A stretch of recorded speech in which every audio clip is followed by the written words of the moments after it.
గురువుగారు నమస్తే. శ్రీమాత్రే నమః. సార్, నిజంగా చేతబడి అనేది ఉందా? ఒకవేళ ఉంటే మన పైన చేతబడి చేశారు అనేది ఎలా తెలుస్తుంది? వీటి నుంచి బయటపడటానికి ఏం చేయాలి సార్? నిజంగా ఉందా లేదా అంటే 100% ఉంది, అందులో డౌట్ ఏం లేదు.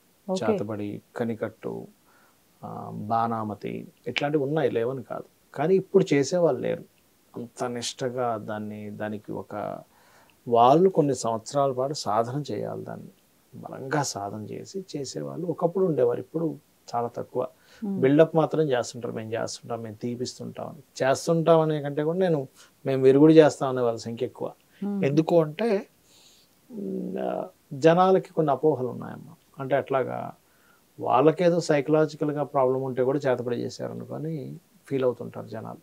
సైకలాజికల్ ప్రాబ్లమ్స్ ఉంటే కూడా ఒక్కోసారి ఏమవుతుందంటే ఎక్కడో కోటిలో ఒకరికి నిజంగా ఎవరైనా నిష్ణాతంగా ఉండే వాళ్ళు చేస్తే మిగతా ఒక 1,000,000 మంది అంటే 1,000 మంది ఏమనుకుంటారంటే జరిగింది అనుకునే వాళ్ళు ఉంటారు. ఒకరికి జరిగితే మిగతా 999 మంది జరిగిందని ఫీల్ అయ్యే వాళ్ళే. నిజంగా ఏం జరగదు. ప్రతిసారి వాళ్ళకి ఏదైనా ప్రాబ్లం వస్తే చేతబడి జరిగిందేమో అనుకుంటారు. ప్రాబ్లం వస్తే చేతబడే అని ఎందుకు అనుకుంటారు అనేది మనం అర్థం చేసుకోవాలి. సహజంగా ఏమవుద్దంటే ఇవి నల్లగా అవుతాయి కొంతమందికి, డార్క్ సర్కిల్స్ అంటారు చూసారు. డార్క్ సర్కిల్స్ వస్తే కూడా చేతబడి అనుకునే వాళ్ళని నేను చూసాను. కానీ డార్క్ సర్కిల్స్ ఎవరికైనా రాహు ప్రభావం ఎక్కువగా ఉందనుకోండి, లగ్నానికి డార్క్ సర్కిల్స్ వస్తాయి. నిద్రపట్టకపోయినా వస్తాయి, రాత్రిప్పుడు సరిగ్గా నిద్రపోవట్లేదు అనుకోండి డార్క్ సర్కిల్స్ వస్తాయి, కామన్ అది.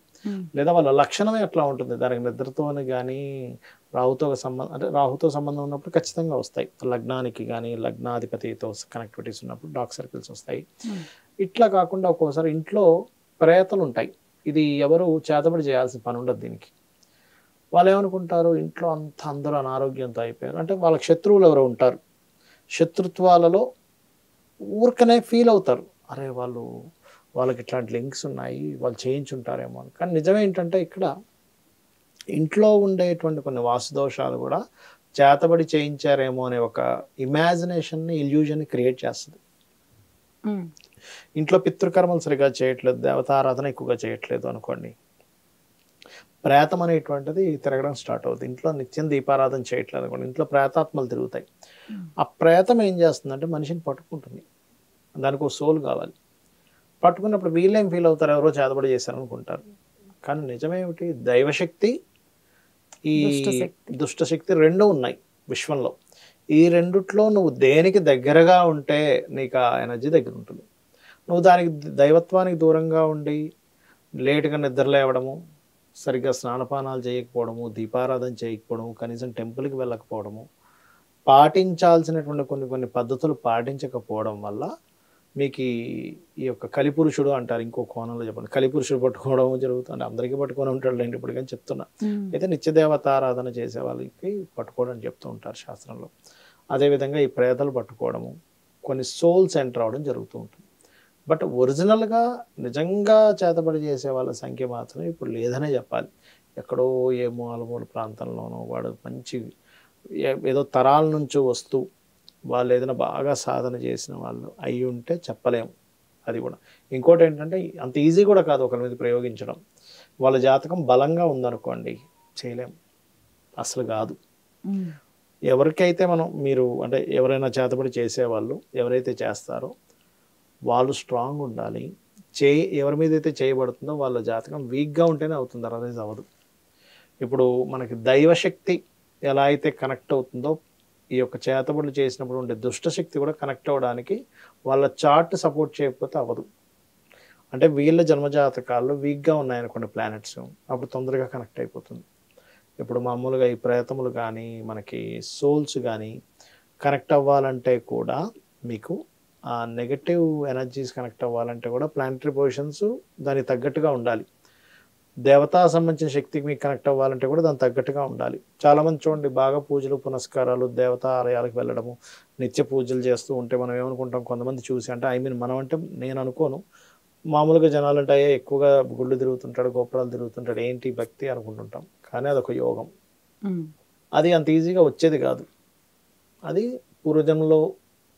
పూర్వజన్మ నుంచి వస్తున్న పూర్వజన్మ వాసన, దైవత్వానికి దగ్గరగా అయ్యేటువంటి ఒక యోగం. ఆ జర్నీ జరుగుతుంది, అబ్బాయి కావచ్చు అమ్మాయి కావచ్చు వాళ్ళ లైఫ్లో. అంటే స్పిరిచువల్ జర్నీలో ఉన్నారు వాళ్ళు. చూసే వాళ్ళకి వాళ్ళు పిచ్చోళ్ళలాగా కనిపించవచ్చు.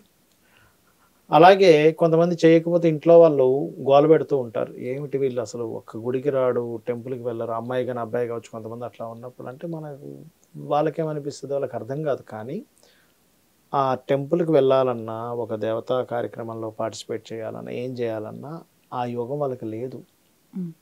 లేకపోవడం వల్ల వాళ్ళకి అంత పుణ్యం లేదు. ఫస్ట్ ఆఫ్ ఆల్ ఏంటంటే పుణ్యం ఉండాలి. ఆ పుణ్యం అంత లేకపోవడం వల్ల వాళ్ళ దగ్గరికి వెళ్ళలేరు, దేవతా శక్తి దగ్గరికి వెళ్ళలేరు. ఎంతసేపు ఈ ప్రేతశక్తి, ఈ రకరకాల అలవాట్లు వీటి వైపు లాగుతూ ఉంటుంది వాళ్ళ మెంటల్ కండిషన్ కానివ్వండి, ఆలోచనలు కానివన్నీ కూడా. అలాంటి వాళ్ళకి తొందరగా చేతబడి చేయడానికి ఛాన్సెస్ ఎక్కువ ఉంటాయి, వాళ్ళ మీద ప్రయోగం చేయడానికి. ఓకే. అంటే ఏంటి ఇక్కడ మనం అర్థం చేసుకోవాల్సిన, నిత్యము గనక దీపారాధన చేస్తే ఎవరైనా మన మీద ఏదైనా ప్రయోగం చేద్దామన్నా కుదరదు. నిత్యము ఏదైనా దేవాలయానికి వెళ్ళి ప్రదక్షిణ చేస్తున్నామంటే, ఎవరైనా చేయడం సంగతి పక్కా పెట్టండి, ఈ ప్రేత సంబంధించిన ఎనర్జీ మన దగ్గరికి రానివ్వదు. తల్లిదండ్రులకి నమస్కరించుకుంటే కూడా ప్రేత సంబంధించిన ఎనర్జీస్ రావని చెప్తూ ఉంటారు. ఎందుకంటే తల్లిదండ్రుల్లో ఒక పాజిటివ్, పిల్లల మీద ఒక పాజిటివ్ ఇది ఉంటుందమ్మా ఎప్పుడు కూడా. ఎందుకంటే వాళ్ళ నిద్రలో లేపడిగిన నీకు ఒక వరం ఇస్తాను కానీ అది నువ్వు చేసుకున్నాక వీలు ఉండదు, ఎవరికి ఇస్తావంటే పిల్లలకి ఇస్తా అంటారు, ఏ తల్లి అయినా తండ్రి అయినా అంతే కదా. ఇంకెవరికో ఇవ్వండి అని చెప్పి అనడు. నీకు ఉపయోగపడదు కానీ ఇంకోళ్ళకి ఉపయోగపడడానికి కావాలి, ఎవరికి ఇస్తావంటే పిల్లల పేర్లే చెప్తారు, ఏ తల్లిదండ్రి అయినా. అంటే ఏమిటి, పిల్లలు బాగుండాలి, వాళ్ళు ఏమైపోయినా పర్లేదు అనేటువంటి గొప్ప ఎనర్జీ తల్లిదండ్రుల్లో ఉంటుంది. ఎవరో మాతృశాపము పితృశాపం ఉన్న వాళ్ళకి తల్లిదండ్రులతో పడదు, ఏదో కోటి జాతకాల్లో ఒకటి ఉంటుంది అట్లా. But 99,99,999 people is good. తల్లిదండ్రుల నుంచి ఎప్పుడు కూడా ఇది వెళ్తుంది. కాబట్టి ఏంటంటే తల్లిదండ్రులకు నమస్కరించుకోవడము, పితృదేవతలకు నమస్కరించుకోవడము 100% వీళ్ళని ఇటువంటి చేతబడుల నుంచి, బాణామతి, చిల్లంగి ఇట్లాంటి పేర్లనే ఉన్నాయి వాటికి, ఇటువంటి వాటి నుంచి బయటపడేస్తుంది. మందు పెట్టడం కూడా అంటారు ఇందులో, అది ఆకుతో పెడతారు. అటువంటివి కూడా మీకు అంత ఈజీగా జాతకం బాగుండి దేవతా సంబంధించి చేస్తుంటే కూడా అంత తొందరగా కనెక్ట్ అవ్వదు. ధన్యవాదాలు. శ్రీమాత్రే నమః.